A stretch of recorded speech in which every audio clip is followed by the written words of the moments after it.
Hello everyone, today we're going to be making jam or fruit preserves. This recipe can be made with almost any fruit, but it works best with berries, stone fruits, or other hard fruits. I do not recommend using any type of citrus for this recipe as the main fruit, because citrus requires different methods to make preserves, and perhaps that'll be a later video. Additionally, tropical fruits such as mango, pineapple, melons, etc.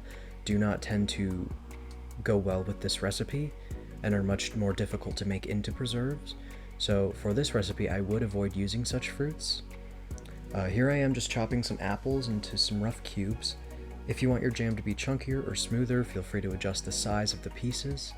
This recipe is very beginner friendly, and I would be thoroughly impressed if you managed to fuck it up. For my jam, I'm using 3 apples and 5 plums, plus 2 lemons. You can use any fruit, but I would recommend adding lemon to balance it out.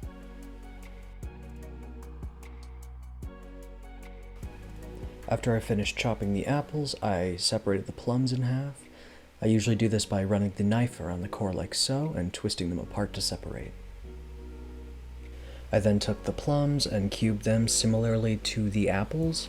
To remove the cores, I just make 2 diagonal cuts around the center, which you'll see in a second. I don't consider this recipe to be particularly difficult, however I will say that it is a bit time consuming.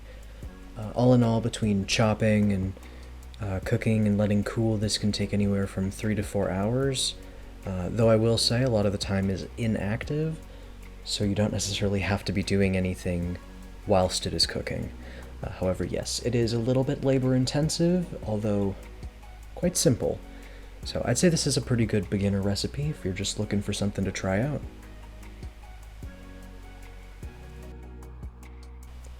I then spent several minutes juicing and zesting these lemons, which were not ripe enough, and I magically lost the footage, but I did in fact zest both and then juiced both.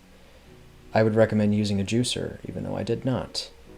I then spent several minutes digging for the lemon seeds I dropped in the bowl before giving it a quick toss to coat. Moving on to the stove, I grabbed a large nonstick pot and added roughly 8 ounces of water, probably. You can use stainless steel, but be aware that it will heat up much hotter and can easily burn. I then turned it onto medium-low before grabbing my brown sugar, fruit, honey, and a spoon. I wouldn't recommend using a wooden spoon because it is a pain in the ass to wash. I then checked if the water was hot and decided that it wasn't. Once the water was sufficiently warm, I began adding in my sugars. I started with some honey. This was roughly 100 grams. You can adjust the sugar levels to make it less sweet or sweeter if you'd like. After that, I just gave it a quick stir to combine before adding the brown sugar. I'm just using Aldi brand light brown sugar, but feel free to use whatever sugar you want. Light brown, dark brown, white sugar, none of them will honestly negatively impact the preserves. I added roughly 100 grams of brown sugar as well, but I mostly just eyeball everything. I gave it another quick stir before adding in the fruit.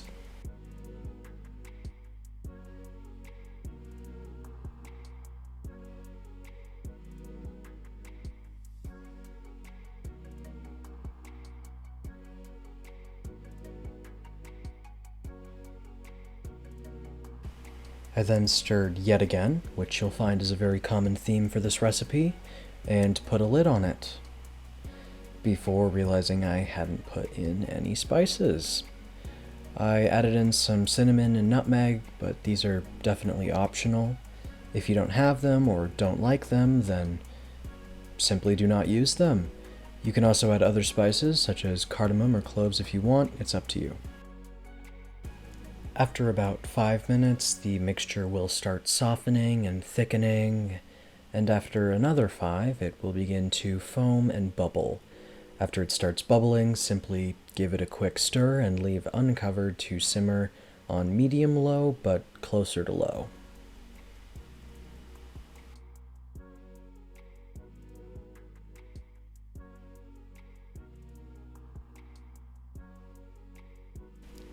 After another 20-ish minutes, the jam will be heavily reduced and will be much more homogeneous in texture and color.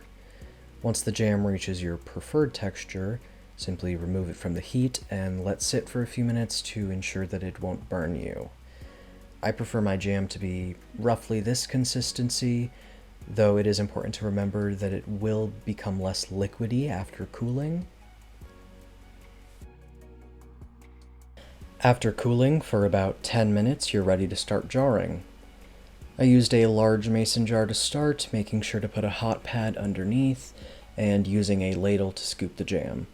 You can use the same spoon you stirred with, but it will make a significantly larger mess than using a ladle. While this recipe is very easy, it can be a bit time consuming, so although it is a beginner recipe, I would recommend setting aside probably a full afternoon.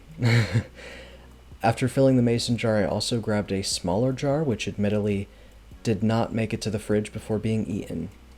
Additionally, these jars, the way I'm canning them, is not shelf stable, so these will likely only last in the fridge about a week. I recommend cooling this jam on the counter for a minimum of an hour, but ideally more. Et voila! You've made jam out of almost any fruit.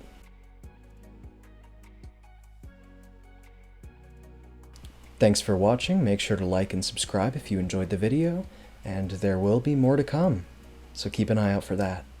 Bye!